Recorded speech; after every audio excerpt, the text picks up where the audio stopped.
All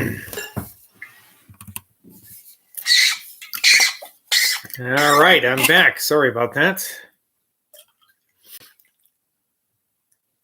Such was Johnson's intellectual ardor, even at this time, that he said to one friend, "Sir, I look upon every day to be lost in which I do not make a new acquaintance." And to another, when talking of his illness, "I will be conquered. I will not capitulate." And such was his love of London, so high a relish had he of its magnificent extent and variety of intellectual entertainment, that he languished when absent from it, his mind having become quite luxurious from the long habit of enjoying the metropolis. And therefore, although at Lichfield, surrounded with friends who loved and revered him, and for whom he had a very sincere affection, he still found that such conversation as London affords could be found nowhere else.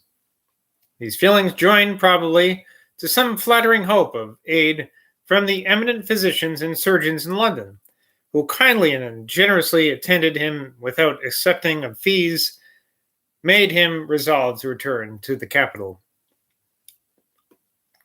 From Lichfield,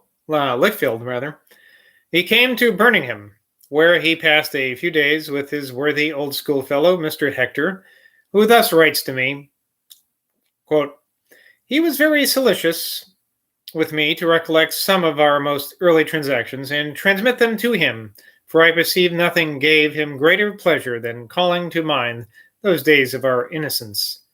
I complied with his request, and he only received them a few days before his death. I have transcribed for your inspection exactly the minutes I wrote to him.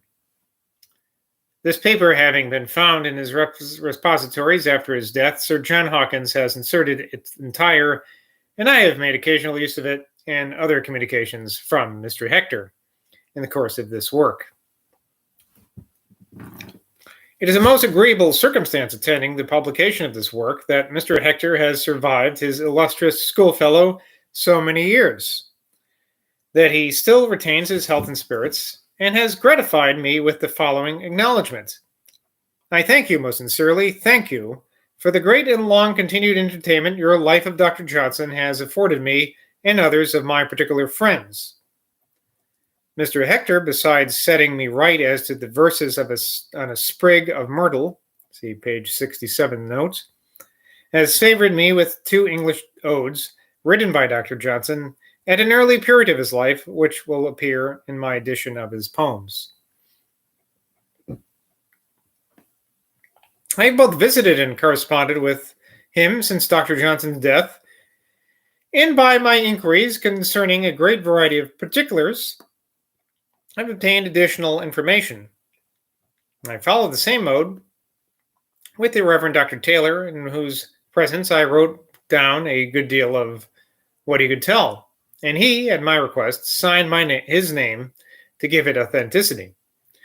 It is very rare to find any person who is able to give a distinct account of the life even of one whom he has known intimately without questions being put to them.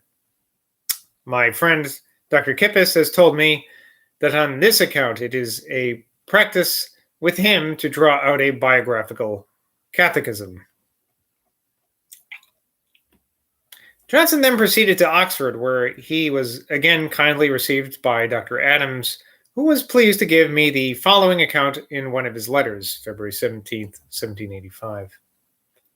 His last visit was, I believe, to my house, which he left after a stay of 4 or 5 days.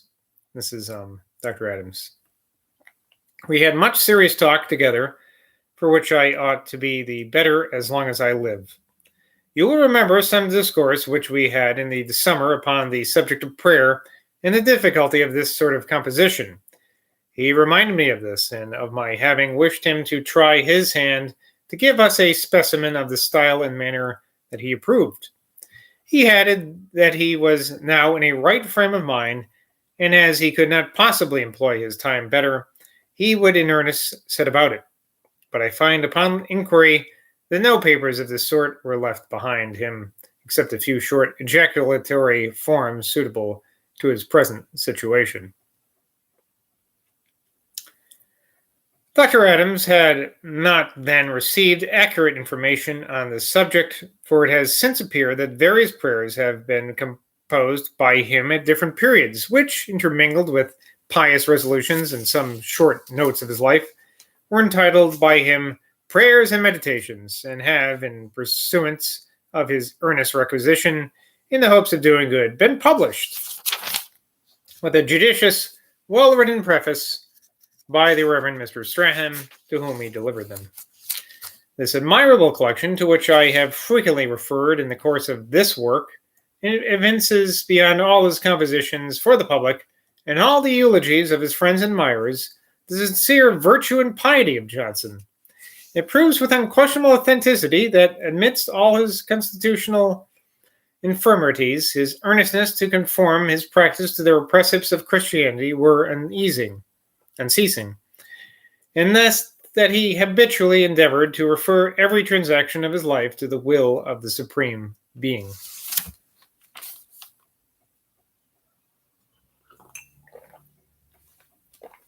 He arrived in London on the 16th of November, and next day sent to Dr. Burney the following note, which I insert as the last token of his remembrance of that ingenious and amiable man, and as another of the many proofs of the tenderness and benignity of his heart.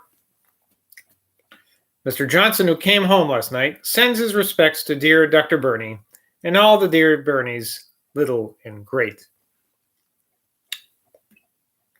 Here's a letter to Mr. Hector in Birmingham.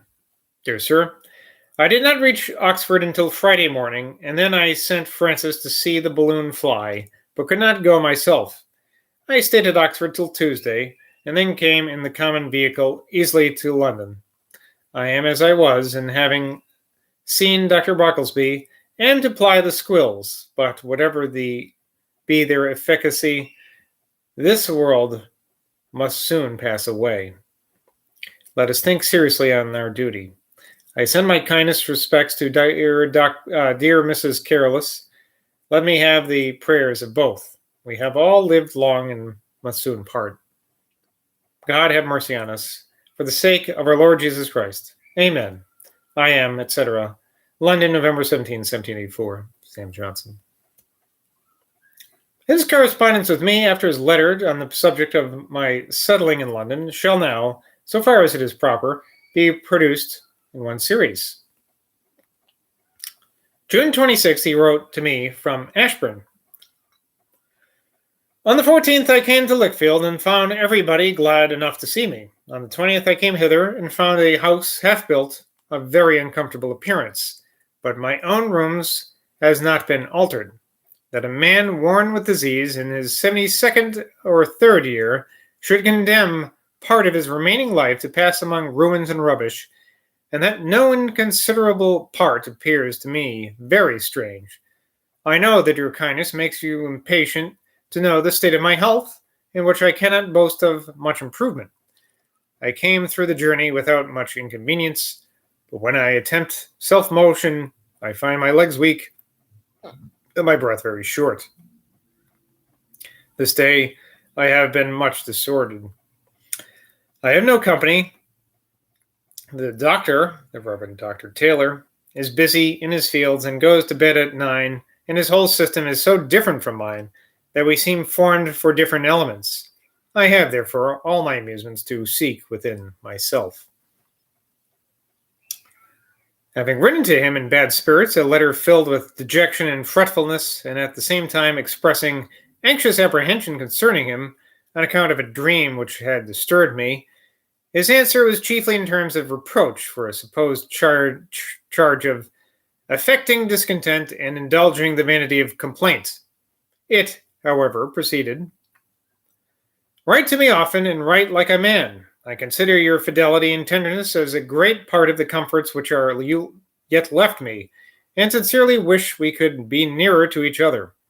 My dear friend, life is very short and very uncertain. Let us spend it as well as we can. My worthy neighbor, Alan, is dead. Leave me as well as you can. Love me as well as you can. Pay my respects to dear Mrs. Boswell. Nothing ailed me at that time. Let your superstition at last have an end. Feeling very soon that the manner in which he had written might hurt me, he 2 days afterwards, July 28th, wrote to me, again giving me an account of his sufferings, after which he then thus proceeds. Before I say that, I'll read the footnote here that says, "This date can hardly be right. Johnson probably wrote on or about 7th August. Boswell's mistake came from adding 2 days to his last date, 26th July. He overlooked the intervening letter, to which he had not given any date." So this is probably actually from the 7th of August. This is what Johnson wrote to Boswell. "Before this letter, you will have had one which I hope you will not amiss, for it contains only truth, and that truth kindly intended.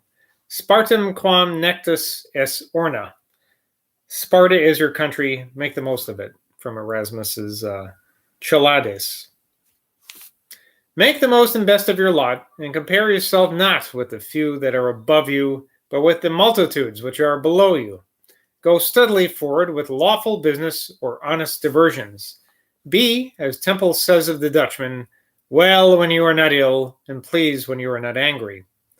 This may seem but an ill return for your tenderness, but I mean it well, for I love you with great ardor and sincerity. Pay my respects to dear Mrs. Boswell, and teach the young ones to love me. I unfortunately was so much indisposed during a considerable part of this year that it was not, or at least I thought it was not, in my power to write to my illustrious friend as formally or without expressing such complaints as offended him. Having conjured him not to do me the injustice of charging me with the affectation, I was with much regret long silent. His last letter to me then came, and affected me very tenderly. To James Boswell, Esquire. Dear Sir, I have this summer sometimes amended and sometimes relapsed, but, upon the whole, have lost ground very much. My legs are extremely weak, and my breath very short, and the water is now increasing upon me. In this uncomfortable state your letters used to relieve. What is the reason that I have them no longer? Are you sick, or are you sullen? Whatever be the reason, if it be less than necessity, drive it away. And of the short life that we have, make the best use for yourself and for your friends. I am sometimes afraid that your omission to write has some real cause, and shall be glad to know that you are not sick, and that nothing ill has befallen dear Mrs. Boswell or any of your family. I am sorry, your and etc. Lichfield, November 3rd, 1784. Sam Johnson. Yet it was not that a little painful to me to find that in a paragraph of this letter, which I have omitted, he still persevered in arraigning me as before, which was strange in him, who had so much experience of what I suffered. I, however, wrote to him 2 as kind letters as I could, the last of which came too late to be ready by him, for his illness increased more rapidly upon him than I had apprehended. But I had the consolation of being informed that he spoke of me on his deathbed with affection, and I look forward with humble hopes of renewing our friendship in a better world. I now relieve the readers of this work from any farther personal notice of its author, who, if he should be thought to have obtruded himself too much upon their attention, request them to consider the peculiar plan of his biographical undertaking. Okay, I'm going to stop for today. We have a very long footnote. It's 3 pages long, actually. And if I'm going to read that, I would have to read everything else, too. And I don't want to do that right now. So I'll continue tomorrow. We have about 30 pages left, I think. Plus the index, which I don't think I'm going to read the index. Till next time, bye from Boswell.